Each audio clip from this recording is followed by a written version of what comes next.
This is the Hot 7 Nightly News. Good evening. It is Wednesday, 9th April 2025. I am Daniela Edwin. Welcome to the Hot 7 TV Nightly News. We are on Flu Channel 117, Kiss FM, the Caribbean Hot FM mobile app, and the Caribbean Hot 7 TV Facebook page. Not forgetting those of you using the Hot 7 plug and play antenna. Thank you so much for joining us. The Ave Maria Primary School has introduced a new initiative designed to strengthen the partnership between school and home.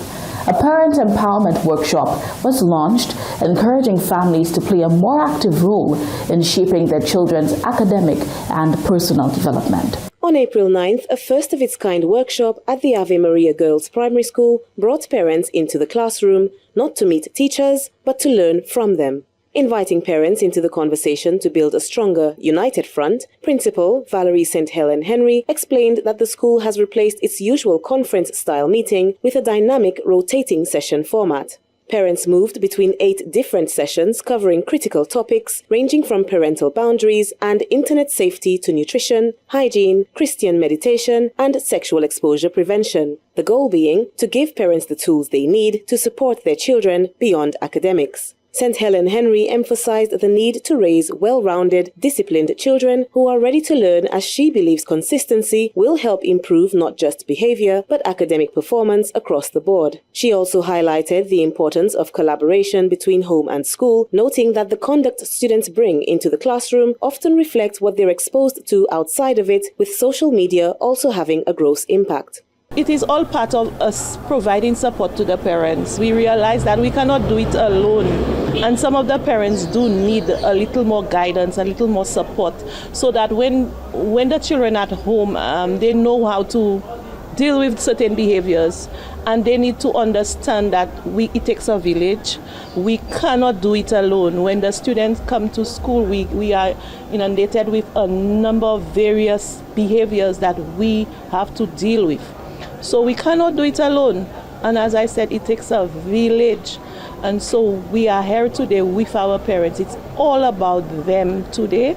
And at the end of the session, which takes place for the half of the morning, at least every 30 minutes, by the end of the morning, they should have at least been to 3 or 4 sessions, because it's 30 minutes a session.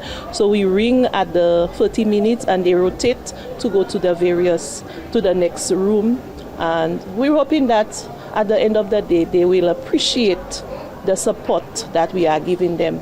Among the resource partners was W Corporal 317 Daisy of the Community Policing Unit, who addressed the issue of parental neglect. She noted that one of the greatest challenges in her work is the lack of consistent parental involvement, an issue that directly impacts how children respond to structure and law. Daisy praised attending parents for their openness and participation, hoping the information shared will empower them to build more consistent, supportive environments at home that will nurture children to later become outstanding citizens. As it pertains to parental neglect, we know that it is the lack of the parents' interest in a child, providing the child's needs, and ensuring that we have whole children who can survive in society.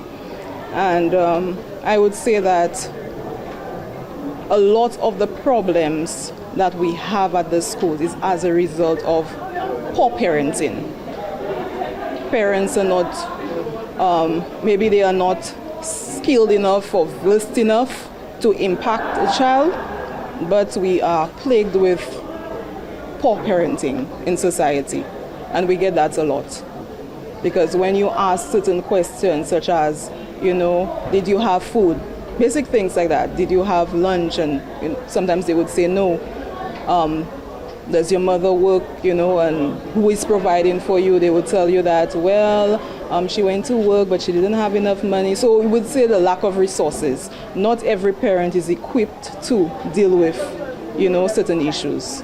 A participating parent commended the school and police for putting on such an event, adding that he is an advocate for repeat and extended sessions. He added that the conflict resolution briefing was particularly useful in helping him as a parent understand how to manage a conflict at home from a neutral and understanding position as opposed to one of anger or frustration. It's amazing, you think you have a grasp on what might be done at those sessions, but it's always an eye-opener and you get to learn new things. So far I've done 2 sessions and it has been really good.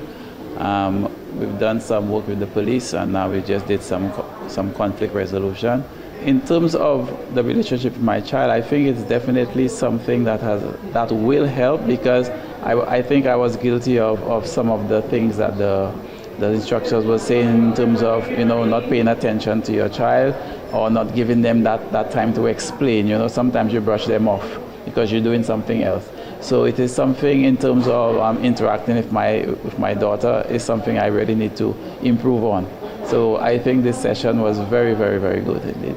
As Ave Maria Girls Primary continues to innovate, both school leaders and law enforcement agree that it truly does take a village to raise a child. Reporting for the Hot 7 TV News, I am Stevana Francis.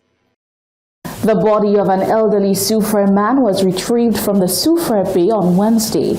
Emergency responders quickly recovered the body, but the exact circumstances of the incident remain unclear.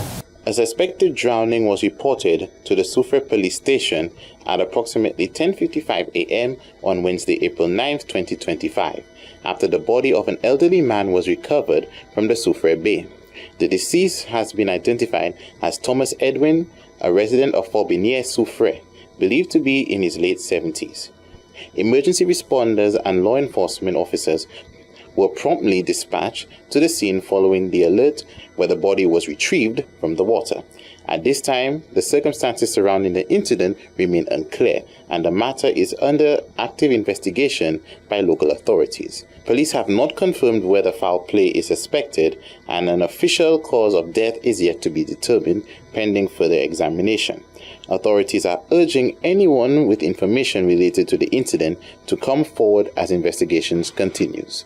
For Hot 7 TV News, Josiah Bissett reporting. Still in the first segment of the broadcast, the POV. As we enter into the fruitful season of spring, today you share your favorite local fruits and some of its health benefits. Here is what you had to say. The season for fruits, they say. I still gotta get fruits to make juice like normal, so I still feel there's something wrong. But I like mangoes. Mangoes are very delicious. Which other fruits I like? Cantaloupe. Cantaloupe is local. Yeah, cantaloupe. I like cantaloupe. I love cantaloupe actually. So there's a bunch of fruits I like. Fruits are very good for the body, keeps you hydrated and stuff. Or watermelon, cantaloupes.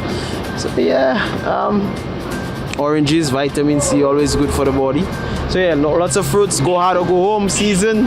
That is the season mean. Go hard or go home season. I like mangoes. They're high in fiber. Yeah. And vitamin C. Yeah.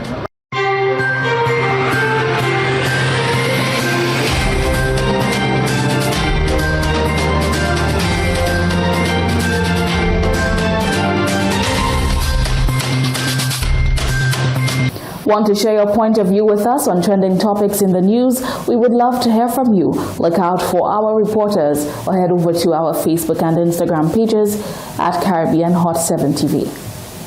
Coming up next, Wasco stresses the purpose of the island's first wastewater treatment plant, and promotions within the police force open up new opportunities for officers. The details to these stories and much more when we come back.